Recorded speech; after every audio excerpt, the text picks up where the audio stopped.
So, the Mojave story. So by the time this episode is going out, the Mojave story has long gone. But it is fresh now. So, Mojave is a guy that lives way beyond his means. And ule dem mwenye alitoa hiyo story alikuwa ameka hiyo story kwa like a thread of posts kwa her Insta story. And so she basically was ranting and she ranted. Like she went all out. So summary of the story, Mojave lives in a 3-bedroom apartment in Kilelesha with no tissue or food. And first question mark. And asked for some money to buy necessities. The shorty was like, oh, it's okay, because this girl was taking care of me when I was broke in Kenya, and now she lives in the UK. Let me send you some 56 pounds. You said you're going to pay me back in a week. Wazi. Bupos kwanza, kabla uendelee. The Kikuyu in me has just clocked something. You're living in a 3-bedroom apartment in Kileleshwa, and you don't have money for food. In a world that has Airbnb. Make it make sense, Jason. Ishi kwa bedroom moja, bedroom mbili peana. Rent out your house, ata sublet it. Hey. I'm assuming you're renting out that 3-bedroom house. Sublet it. Let the person pay you rent. And then you live off of what they pay you. Exactly. Ama, you have roommates. You have 3 bedrooms. You're a bachelor. You don't have a family, right? Yeah, you have a girlfriend. Do you live with your girlfriend? Sijui your part. Ningekuwa nasema yes, ningekuwa nadanganya. But my point is there are so many ways to monetize that 3-bedroom apartment in Kileleshwa. That will make it business now. Yes. So many young people, which we do not advocate, are actually looking for places like those. And if you are smart, if you're living in a 3-bedroom house in Kileleshwa, and you're broke, you don't have food and tissue, give them a good deal that they can't say no to. Yes. Because getting a B&B in Kileleshwa is not cheap money. But if this guy is coming in with a deal where, okay, there is this bedroom that is a part of a 3-bedroom apartment, you guys can have this at this rate. You make your money, they get their night. Yes. Or benefit. Even parties. How many people are looking for house parties but you don't want to have it at your house because you don't want the mess in your house? Yeah. Or whatever reason, man. Photo shoots. Videos. Like something like this. Podcasts are looking for venues to go shoot. Yeah. Open up your space and just don't charge less than a studio will charge. Tell them, bring your own equipment. I'm only offering you a place to shoot. Location. Just a location. You won't go hungry. You'll at least have tissue. You'll at least have tissue, man. Come on. Okay, anyway. Yeah, so... Red flag number 1. This shorty sends him some 56 pounds. And she's like, oh, hey, Shika. The guy is like, I'll pay you at the end of the week. The end of the week comes, no payment. Kuna ka back and forth. Still nothing. And she was like, acha nimwachie because this situation is making me more angry, and this is my boy. And then she remembers the number of times she used to go and cook for him and actually invite him to their home and they would eat together, nini. But this guy would be sent for money and have the audacity to post that he's gone out to buy drinks, cigs, go to NSK. And NSK is also not cheap. Have the latest iPhone. Hey, scam 1. Scam 2, this guy decides, okay, I'm going to the UK, but I need help in my visa and the payments that go with it, the insurance and all that. And, my dad is not there like that, so I need help. He talks to the friend group. People try to come through, I guess. It wasn't mentioned. But this one girl called... now the name is out there, so I can say the name. Called Mulemi, sends 700 pounds. For context, 700 pounds in Kenya shillings is 134,000 shillings. To this guy who was unable to pay 56 pounds. Mm-hmm. Okay. So 700 pounds, and you know the cost of living in the UK. It's super high, yes. Yeah, it's not good. So hii yenyewe ni ile uni boys selflessly I will give you the 700 pounds. Still nothing. Same story, different font. Let me send because the bank is doing sijui what. I can't send via bank. Let me use my M-Pesa. Now, wewe as the friend that that gave Muhavi 56 pounds, yeah? What will you tell Mulemi, who has given Muhavi 700 pounds? She's coming to me at the point where she's getting frustrated. Yeah, she's frustrated with Muhavi because he was supposed to pay her back in a week and he still hasn't paid, and he's saying all these random stories about the bank and money transfer. I would tell you, what's her name? Mulemi. Beloved, just write that off as a bad debt because it's never coming back. And never lend him your money again. Let this be the money that buys your freedom from him. It's like, so every time he tries to come and ask you for money again, it's back. Like, hey, bro, you still owe me 700 pounds. Oh, no, you know, there's this deal. If you just give me this 50, it'll, I'll be able to close the deal. And I'll make like 2,000 from it and I'll pay you back. The 700, I'll even give you 1,000. No, sir. No, thank you. Just keep it. I've forgiven you. Keep it. And just don't lend money to him again. I mean, once bitten, twice shy, Once bitten, twice shy, for sure. Yeah. And so now, context. That 700 pounds was to pay her rent. And she's come to you and she's like, I gave Mohavi 700 pounds and he said that he can't do bank-to-bank transfer, so he wants to send to my M-Pesa. And I don't even know if that's possible from Kenya to the UK via M-Pesa. I don't think so. Maybe PayPal. Yeah. So like M-Pesa to PayPal and then send it from your PayPal to hers and then she can do whatever she needs to do. But direct M-Pesa to UK, Kenya to UK M-Pesa, I don't think so. I don't think that's possible. So now she's come to you and she said, that was money for my rent. First of all, why are you giving someone money for your rent? True. Tuanzie tu hapo. This is your rent money. You're lending it out to someone that has never demonstrated any kind of integrity. He's already living beyond his means. So this tells you this human being does not know how to manage their finances. If he can't panga his finances to make sure he has tissue in his house, but he has money for booze, what business do I have lending you money, let alone my rent money? Rent money tuanzie hapo. Okay? You should not be lending anyone your rent money. Ever.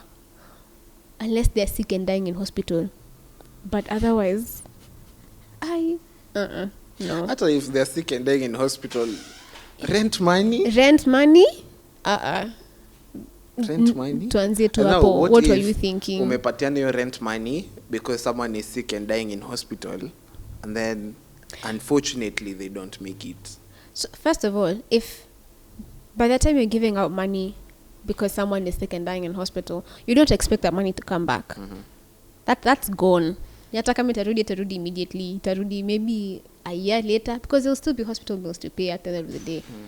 So if you're willing to give out your rent money for this month, where kwa umepanga vile, you'll put 2 and 2 together somehow. Yeah. And ingiza your landlord box and tell him, this month, ABCDEFG. If you give them money for rent and if you give them your rent money and they still die, see, that's that, bro. Moral of the story: don't ever lend out your rent money. Yeah. But if someone is sick and dying, you share your money, but just hope that God also comes through for you. Cautiously, because there's when this lady was washing Jesus' feet with some expensive perfume, Judas got angry and said, why are you wasting that? You could have used it you could have sold it and given the money to the poor and And Jesus was like, the poor you'll always have with you, but I'm not here forever. She knows what she's doing. This is exactly Jesus what she's supposed to do. Msilikuwa savage. Wacha amalize shughuli yake. Alafu mtaendelea kushughulikia watu sijui fukara na hizo vitu zote. which tells me that priorities matter. Helping the poor is important. There's a verse in James that says true religion is visiting orphans and widows and helping them. So yes, we should help the poor, but priorities. In that moment, washing Jesus' feet, anointing his feet was more important than helping the poor, because according to him, the poor will always be there. You still need to live, like you said. So umepeana rent yako ndio hospital bill ilipwe, alafu unaenda kulipia rent.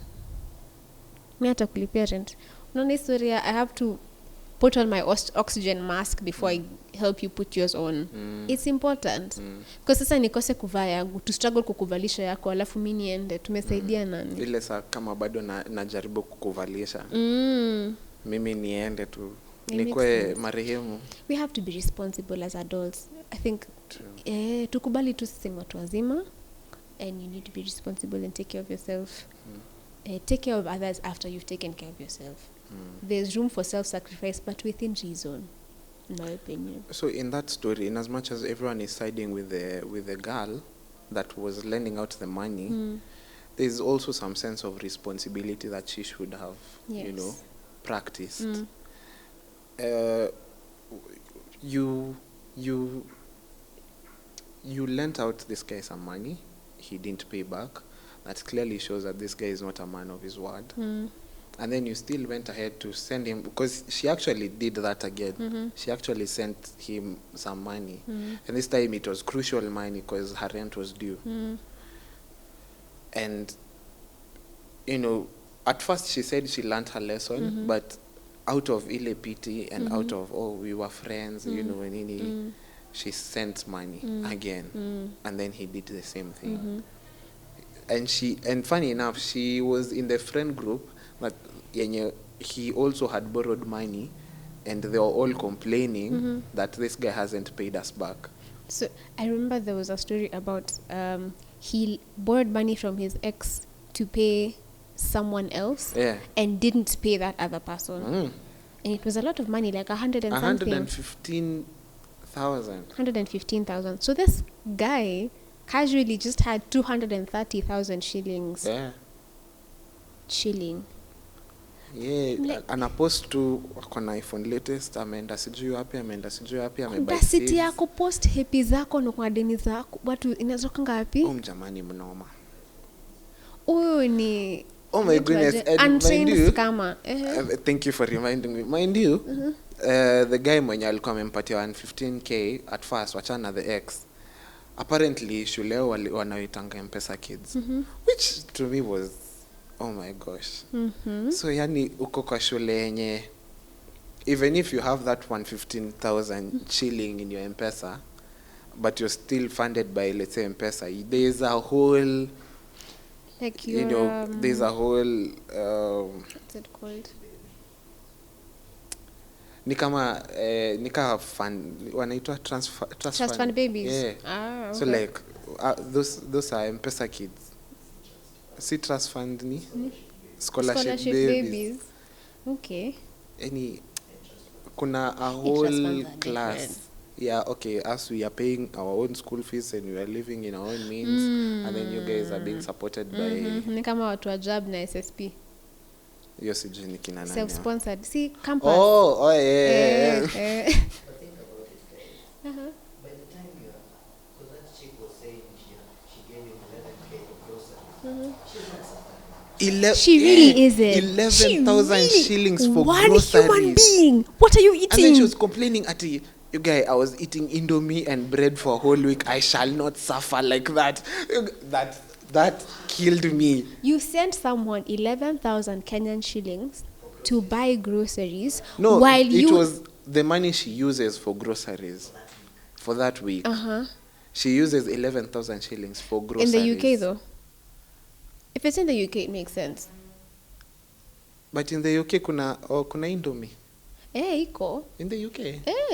Iko. Lakini haitu Indomie. Kuna Indomie the brand, alafu kuna zingine. Why? Indomie is a big company. They're big like that. Big, yes. Okay, I'm sorry, Indomie. I'm sure there's one or two people watching from Indomie. My apologies. side story. Mhm. This inaweza kuwa cut out kabisa. But on Indomie and the fact that you're a Luya. Wow. Wow.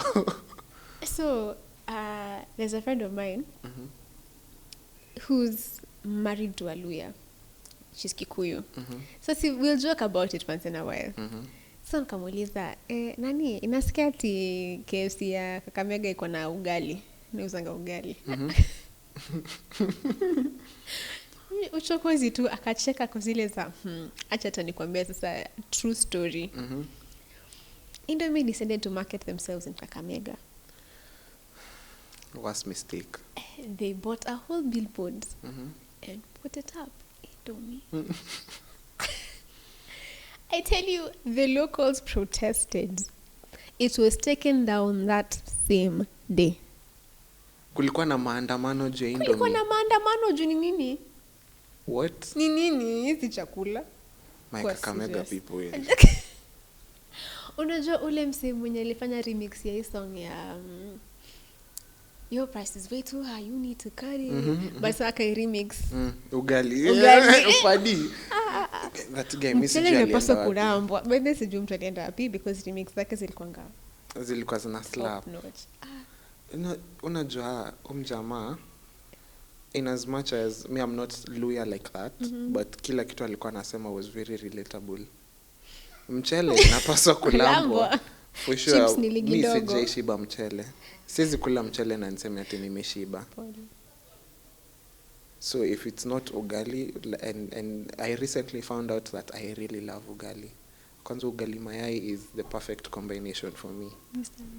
So like there are bits of this thing that are true. Kama vile Kikuyu chinanga tumechongolewa kuhusu shamba. Imagine ni ukweli. nyinyi ni waru na supu. Ni ukweli bro. Ni ukweli. Supu. Waru in everything. Soup is important. Utanyongwa. Kama unataka kunyongwa, mbona ukule chakula dry? But unajua kuna vitu tu zingine mnekanga supu na haieleweki. Kama nini Mimi napendanga githeri na supu. Okay, hata mimi. But supu yenyewe ni constant. Kuna two different kinds of githeri. Kuna githeri na supu, alafu kuna yenye iko nayo. Unajua ile mchele yenye nakonge imemixwa na waru? Yes. Niko sure it's a Kikuyu that came up with it. Of course. Tunaitanga pilau Njeri. Thank you very much. Hata sikuwa najua. Yes. The fact that it has a Kikuyu name. But Njeri. So you do everything. Okay, not everything. Ni pilau itself inakwanga mostly kitunguu, ginger, garlic na pilau masala essentially na sasa nyama. Pilau Njeri kuna the same thing minus pilau masala. Pilau masala. Haina pilau masala. Inaweza kuwa na nyama ukitaka. Actually iko na nyama. But many other things. Iko na nyama, iko na minji, iko na waru, iko na carrot. Yes. So ni basically kwani mimi nimekula pilau Njeri gani? Ilikuwa tu na mchele na waru pekee. Hapana, huyo amekuonda set. Pilau Njeri inafaa kwa kama unaona mchele na stew ya minji but in one pot. So zinaiva pamoja. Thank you. Now you slap, by the way. You slap. Kwanza Yeah, avocado. slap you slap. Thank you. Yeah. Lakini vile explain how you actually come up with it. And you look so proud. Yes, I am. It saves time. You look so Why proud. cook two different things? Just put this in one pot, add water, rice. Hii inasound boom. kama chakula ya comrade. But bora ina slap. Bora unashiba. Bora ina slap na unashiba. That's all that matters. Yeah, so with that whole thing, in as much as people walikuwa na ingilia sijui Mohavi for scamming his friends and all, like also those two shories that decided to send him money. I don't blame the M-Pesa kid guy. Ule mwenye alituma 115 because yeye alikuwa bro nilete manguo nilete nini you're coming to the UK na nani let me help you to get the visa shikaido nilete mavitu missing blocked. But I also don't blame that guy. And there was a part where he wanted to move in with his best friend's family. But the mom refused to ask the father because the dad didn't like him. My question number one, why doesn't your dad like him? Because probably the shori alimwambia ile story ya kwanza ya 56 Of course, I go see. Also, I find that men have very low tolerance with each other when it comes to certain things. You can't take advantage of my daughter and expect us to be friends. Kwanza my daughter. We can't be friends. And you've never paid her back. You've never apologized. You're out here just gallivanting, showing everyone how much money you have. Na hakunanga second chances. You show me who you are, that's who you are. I take it and move on. I will brand this on you and I will move on. Until you show me different, and you really have to prove it. Yeah. I won't waste my time or energy or breath on you. So I applaud that. And to this babe, your father doesn't like him. Doesn't that tell you something? It should have. Kwanza, you remember the time when she said, the second time she sent him money, and then all of a sudden the mom started dreaming at we were fighting because you sent this guy money. Is it true you sent him money? And then this baby is like, I should have taken that as a red flag. One of the psychologists wanasemanga sometimes your kutumia the word trauma, but your childhood experiences can influence the decisions you make and make you blind to certain things or more inclined to do certain things. For me, the biggest red flag isn't even that he didn't pay back the first 56 pounds. It's that he's borrowing you money for food while he's living in a 3-bedroomed house in one of the most expensive neighborhoods in Nairobi. And you still give. That is the red flag number 1. No, sawa hapo na tissue. I'm buying you tissue. How do you live in Kilen? You don't have tissue? Jamaa alikuwa anafanya nini? Alikuwa anaenda choo na ndoo. Unangoja best friend yako kununulia tissue ndio upate pesa ya kwenda, ndio upate tissue ya kwenda choo? Mimi nashuka alikuwa anaenda na ndoo. Red number 1 because Jason. Ni vizuri hata simjui. Alikuwa anasalimia watu ni mkono. That to me is the biggest red flag because again, as your friend, my main concern or my main goal would be to get you out of that place where you need to borrow me money. Ukikuja tuseme ni wewe Muhavi. You come and tell me, hey Michelle, I need 5 Gs. I'll give it back to you next week. Na najua unaishi Kile. Na tulikuwa happy na wewe last Friday. Na ulikuwa unachafua meza. Unalipia kila mtu. Ndakukalisha chini. Sawa, pesa ndakupea lakini hebu chill kwanza. Umechafua meza. Exactly. Friday, wando ulikuwa unanunulia kila mtu sapa. Alafu leo umesota. Hauna tissue.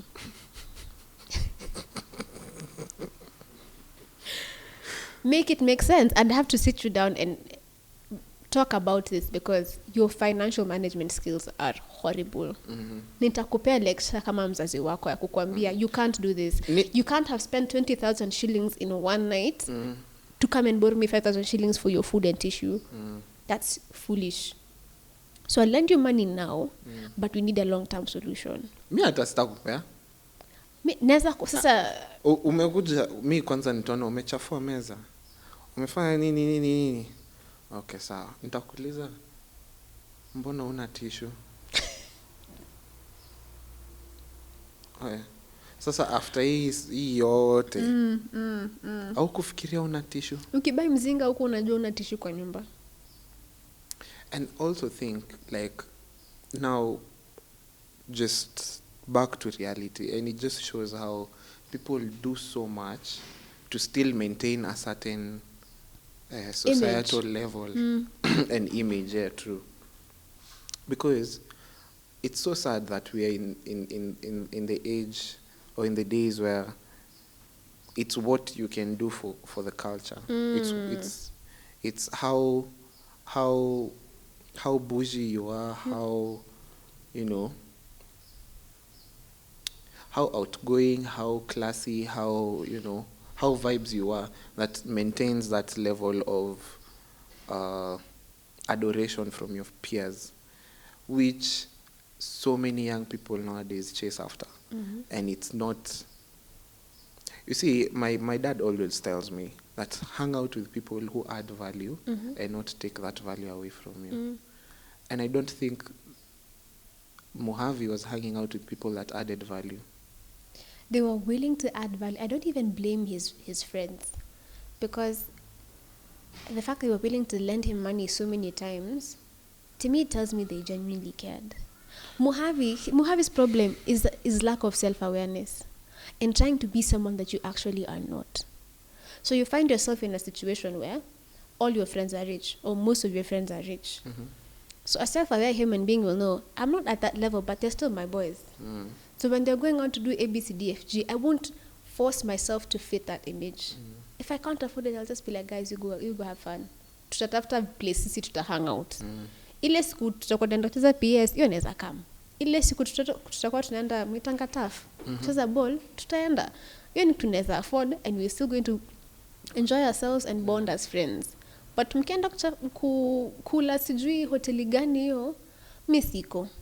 And now because most of you guys are living in Kilelesha, I go look for a 3-bedroom house. In Kilelesha so I can be close to my friends. Yeah. Your friends will never require you to do something like that. You will only do it because you feel obliged, that you feel like you have to be that in order to continue being their friend, which is not the case. So mistake number 1. Akajiambia ndio ni fit in ama ndio nikae kama wao, acha niishi kama wao. And truth be told, like every single person has a certain value that they bring into a society. And once you start likening yourself to the next person, is the slow, decline of your self-esteem. Hapo ndo sasa unaanzanga tu kusema enye sina hii so I might not fit. And probably you're the last remaining piece to the whole puzzle. Maybe what you have is crucial to the group. Yeah. Like you're what everyone else needs. But now because you've decided that you want to be this type of person, that who you are is not good enough. Then you even deprive your friend group of the one thing that they needed. Yeah. And let's even say you all started at the same level. You went to the same primary school, you went to similar class, high schools, you all went to public universities. Life after campus happens very differently for everyone. You might get to a point where, let's say you have a friend group of 5 people. 2 of you get jobs that pay them super well. 2 of you get Microsoft jobs, all right? The other 2 get decent jobs. They're not making hundreds of thousands, but they're closer to the 100 mark. And wewe bado uko kwa internship yako unalipwa 15 ama 25. Will you stop being friends with them because now they're in a different tax bracket? So they're still your boys. Yeah, my boys. Why would you change who you are? See, life, man, mko different places. Siku yako ikifika itafika. In the meantime, uendelea kukua tu who you've always been. Sasa Mojave akajiambia, akafeel ni kama lazima move kama wao ndio afit in, which is not the case. Alafu akajifanya liability to all of them. Because he genuinely couldn't afford it, but he felt like he had to be that. So he borrowed. It's like a drug addict borrowing money for another fix. But now his fix was that social environment. His fix was being that guy when he really doesn't have the money to be that guy. And I agree with what you're saying, your story. Your social currency being how hip you are and cool and what thing you can do that no one else can do, and how bougie you are and how put together and all those things. In the grand scheme of things, does it really matter? No, depends who you're asking. Okay. If you're asking Mojave, he'll say yes. It matters. But kuangalia vile story yake ilisha, does it really matter? Because that lady's parting shot was true, that he was surrounded with people that loved him and he took advantage of them. And he'll find himself around people looking for them and not having any such people around him anymore. True. Because there aren't many people with that kind of patience. And now they're recruiting each other. Block this guy, he's a thief. Sasa, wouldn't you rather be yourself in your humble stature? Start there. And when you're being that guy, you'll actually be that guy. You won't be borrowing money. You won't be fulizaing to take a cab just so you can take a cab like everybody else. utawaambia kwa heri wakichukua cab zao, wewe utembea hadi stage, upande matatu yako uende home. Ndio pia itakuforce evaluate your decisions. Ujiulize, why exactly was I hanging out with them again? Yeah. They have the money. Sisemi cut off your rich friends. I'm saying if you want to get there for yourself, you can't afford to spend the same amount of time on leisure as they do. It's just the truth.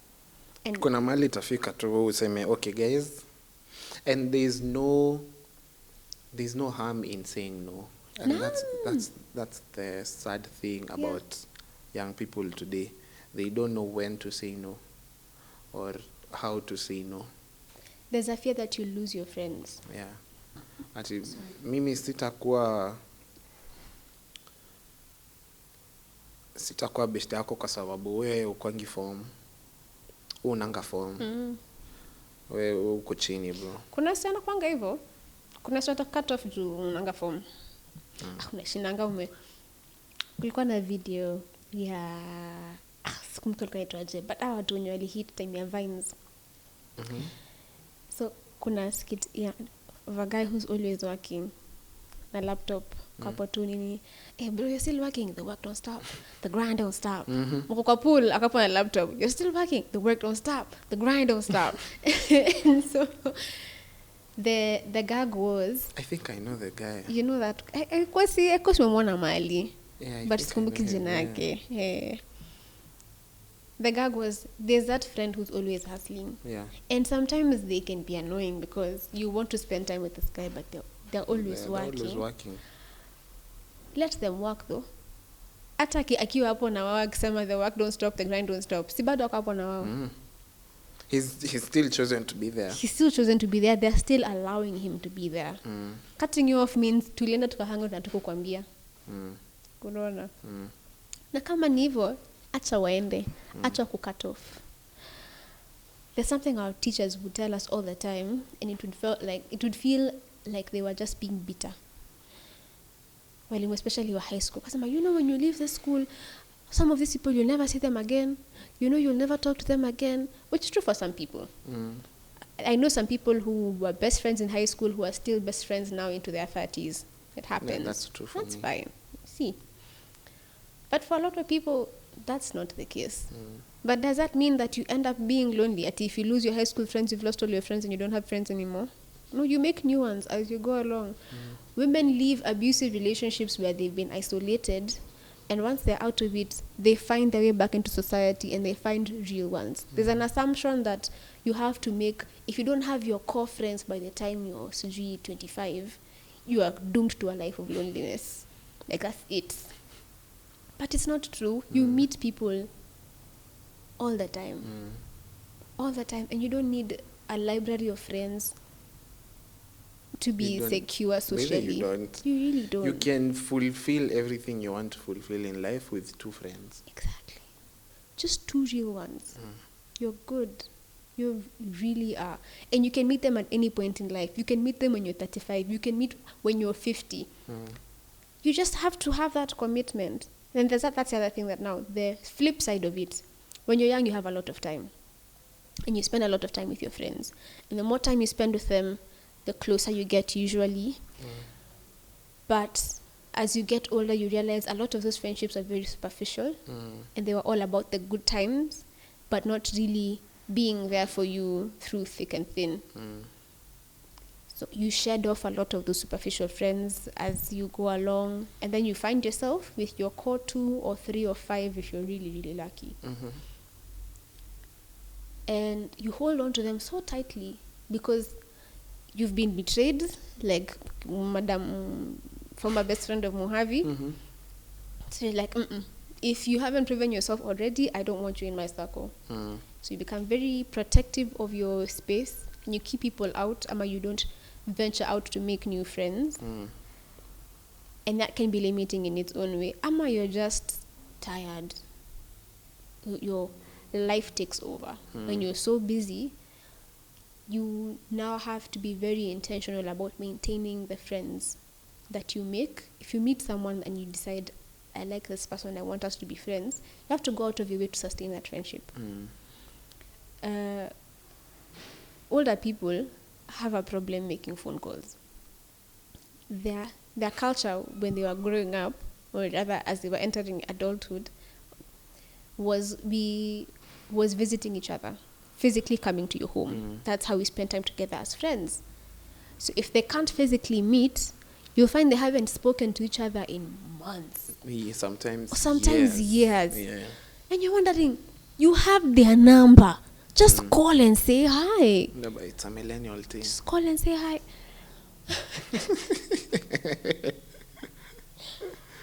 And one of the ladies who comes to our Bible study was the best case example, in my opinion, of something like that. She recently had a child and suffered terrible postpartum depression. Horrible postpartum depression. And there's this culture, she just had a baby, give her space, give her time. She's probably very tired, very busy, And we mean well when we're saying that. But we're not really helping. We didn't know she was going through what she was going through until after she got out of it. When she was able to now come back to Bible study and, we're talking about it. Which is sad. It is horribly sad. And she lives just very close to where we live. Aroji, if you know where River of God is, Nikamas, we live at River of God, and she lives at Asarit Nimbali. Sema naishi Mpisha. Mtu ako tu hapa. Hapa tu karibu aende na tujui. Tukijiambia ati tunangoja tunampea time at least mtoto wako akuwe mkubwa kidogo. Si hata muende tu basi muangalia mtoto kama si yeye ndo mko na haja naye. Sasa kama dem ama kama mama utasema, unajua ukipata wageni unapanga na pressure, nyumba lazima ikuwe in order, utawapikia nini na utaki kumsumbua. Muende basi na chai yenu. Exactly. There's always a solution. Ama upige simu in advance, sema tu nakuja na sitaki kujua vile nyumba yako inakaa. I don't care. In fact, I'm coming to help you clean. You just stay where you are. Where kaa tu when nakuja. Don't touch anything, don't cook anything for me. I'll come take care of myself. I'm coming to take care of you. That's why I'm here. And one of the things she said is she would wait for those phone calls. No one is calling because everyone assumes you're okay. Na wewe pia in that space ufikiri kupigia watu simu. Because mara mtoto analia, mara sijui nini, and when you're stressed out as a mother, breastfeeding becomes a problem. It was tough. And I think that's why, sorry to cut you off. It's okay. But when we become parents, I think that will be a gone case because we are so good at making phone calls and checking up on our friends. And showing up at our friends' houses with no pressure. Yeah. Nile, niaje? Nilikuwa tu huku, nilikuwa nimeona, acha nipitie nini. And then when you're in the house is when you realize, ningebuy maziwa. Ningekuja hata na mkate. But you see, that's where our parents now, there's pros and cons to both. What I like about their system is it doesn't take anything for granted. So nikikuja kwako, I want to come with at least a packet of milk or a loaf of bread. I'm acknowledging that that you made preparations for my arrival and you prepared something for me. So that's my way of saying thank you. I appreciate you. Thank you so much. I won't take for granted, and I also have to be well prepared before I decide to come. It will force me to respect your space and you will respect mine. So inasaidia kuweka hizo subconscious boundaries. With our method, sometimes unapata it leaves a lot of room for couch potatoes to just decide they're going to move into your house bila notice. Msee alisema ni aje sinaweza kama kama kuna shida. Sinaweza lala huko leo, sinaweza crash kwako leo. Ni sawa, kuna shida. Kesho same thing. Mdogo umekuwa huko wiki mbili bro form. Hata urealizing wiki mbili zikishapita. Unaanza kukasirika, mtu akikuja kwambia by the tissue iliisha, kuzeleza okay sawa lakini why are you still here? Again, bro, ni kama hauna skari.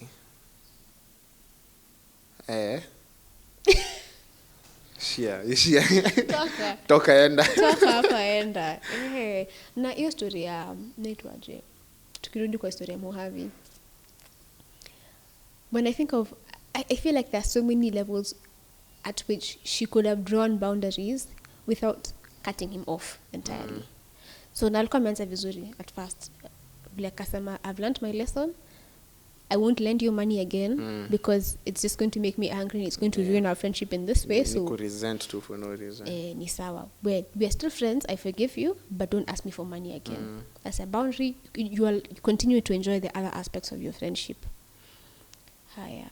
He borrows you money again, and people with boundaries, people will always try to push again. They'll test them. Like, are you really? How firm are you about this rule of yours? And na vile boundary iliwekwa si alimcut off. Ati my mom said no, you can't live with her. Kwanza the audacity to ask to live with my parents as a grown man. You are a man in a 3-bedroom house. Pinkileleshwa. Bro, that story was just I don't know, it was just sorry, my point was the enablement of coming to your rescue every single time you need help. I'm allowing you to continue living in this fantasy world that you created for yourself. Whereas if I hold you accountable, you may not like me, you may cut me off, it's fine. I'm willing to take that. If that's what being honest with you will cost me, I will be honest with you and tell you, Jason, you are lying to yourself. You can't afford to live this lifestyle. I can't keep buying you tissue. You're a grown man, okay? Hata ule msobebesha watu mizigo kutoka stage hadi stage nyingine anaweza jibaia tissue. Hata ule jamaa mwenye anakanga kwa ma3 ati amepiga gari set. Ndo gari kijaya anapata hako kamba yake. Anaweza buy tissue. Akitoka hapo by the end of the day akona angalau so yake ama 150. Ana buy tissue na sapa. Exactly. Hata si lazima anunue tissue. Atatoka tu kama tupitumia choo ya kanjo na ameenda.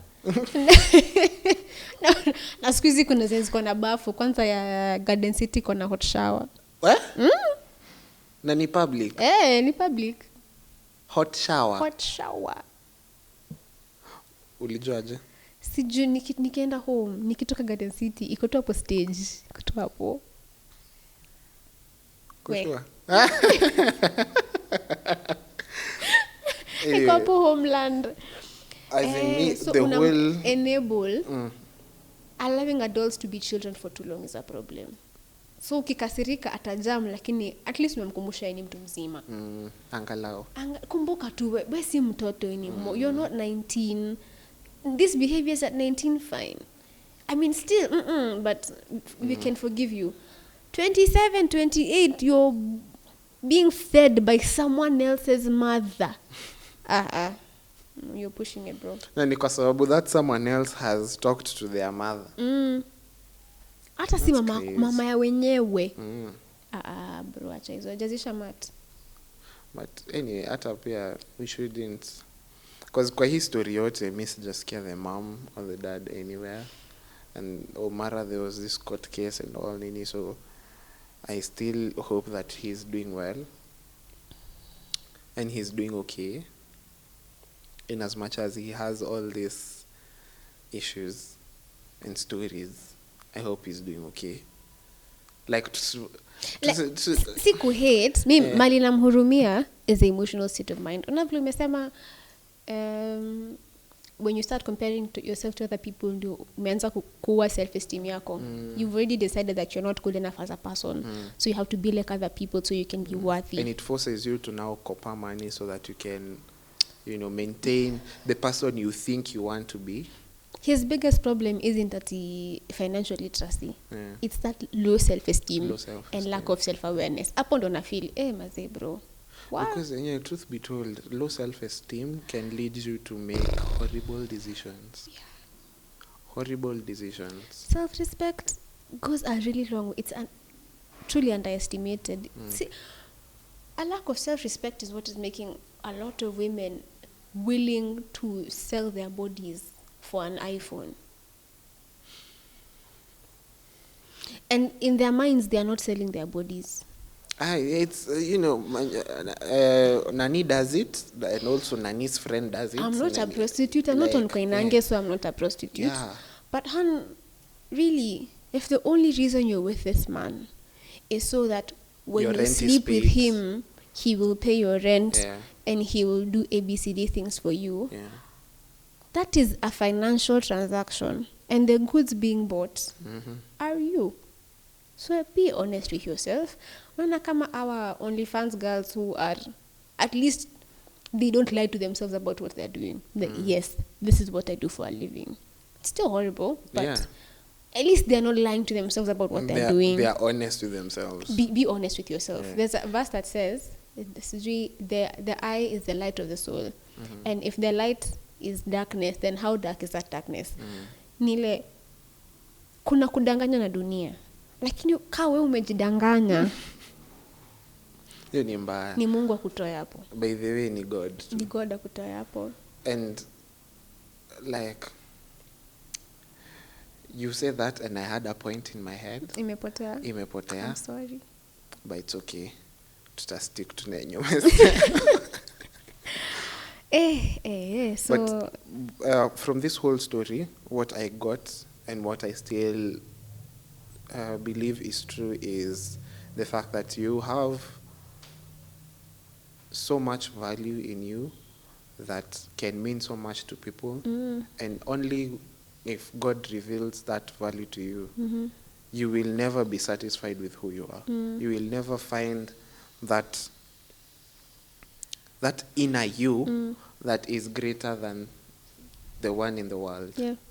You'll never find that purpose that that sent you here, because you're so focused on trying to be the person that you think people want you to be. And to be very honest, once you're out there, you've pretended to be so and so, you've pretended to be this cool guy, lavish guy, nini. After that particular event, everyone will pat you on the back and tell you, hey manze, you've shut it down, you're that guy, nini. When they go home, you'll be the only person that is thinking about you. Everyone else will be thinking about themselves, yes. and the things that affect them. And because you just made an event much more fun and much more exciting, doesn't mean now you will forever be in their minds. They will remember you the next time they are going for the next event, which is so sad. Why not be that person that people talk about because you stayed true to yourself, yes, and you stayed true to your values and to your beliefs? Yeah. My younger brother is an exemplary image of that, in my opinion, because you cannot bribe him with anything, not with money, not with... If he has decided he's not leaving the house, hakuna kona utamsomea kumfanya atoke kwa nyumba. Nakumbuka when he was in high school and they were choosing subjects, my mom really wanted him to study. So kama ni business studies ama computer. It was between the two. And there's the one he wanted and the one we thought he should take. 4 versus 1. Yako Z. Mimi nataka kufanya hii. But you know the world, you know. Sawa basi, lakini mimi nafanya hii ingine. Like, he is so aware of what he wants. And he doesn't let us sway him because of our opinions. Kama amedecide hivyo ndo anafanya. And I really respect him for that. And that's something that even my mom truly respects him for. Like, hata amejipanga kabisa. And to them who have his watching and others who are like him, because yeye ni vile ameshikwa. But kuna wengine kama yeye, wengi tu kabisa. There's more to you than how much you can make people laugh or how much money you can spend. There's more to you than the type of shoes you wear. Si lazima kila mtu akona dunks, pia lazima uvae dunks.